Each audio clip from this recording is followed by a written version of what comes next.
Synthèse en quelques phrases, pour comment réduire la dette de la France sur 3 ans à partir de l'année 2024, sans augmenter les taxes et les impôts, et tout en améliorant la vie et la sécurité des familles en France, et pour une économie forte et saine.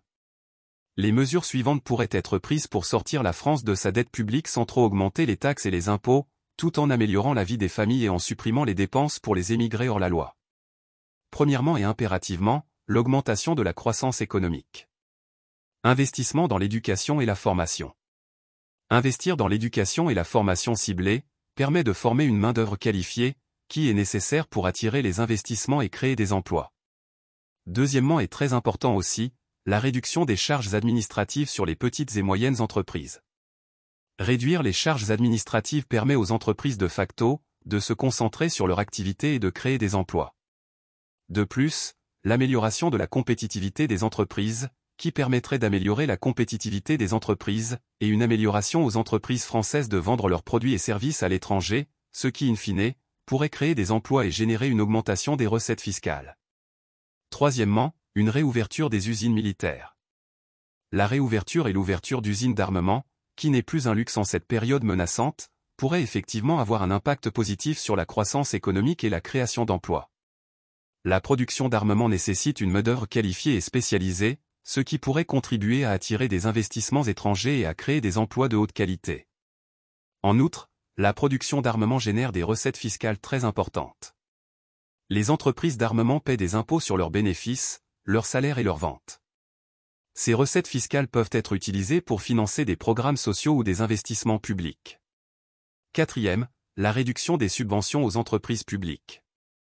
Réduire les subventions aux entreprises publiques permet de libérer des ressources qui peuvent être utilisées pour d'autres priorités, telles que les investissements publics ou les aides sociales. Réduction des dépenses dans les administrations publiques.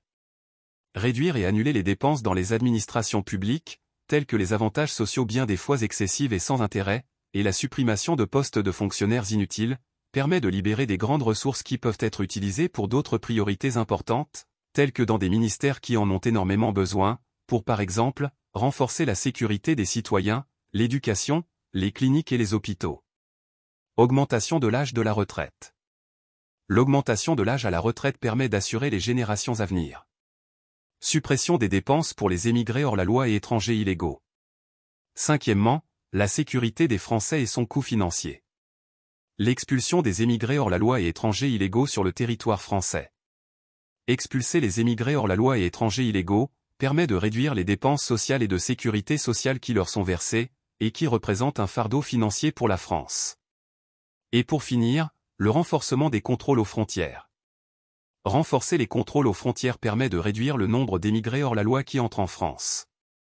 Bien entendu, ces mesures nécessiteront un effort concerté de la part du ou des gouvernements, des entreprises et des particuliers, mais in fine, permettront de réduire la dette publique sans trop augmenter les taxes et les impôts, tout en améliorant la vie des familles et en renforce un sentiment de sécurité non négligeable pour une économie saine.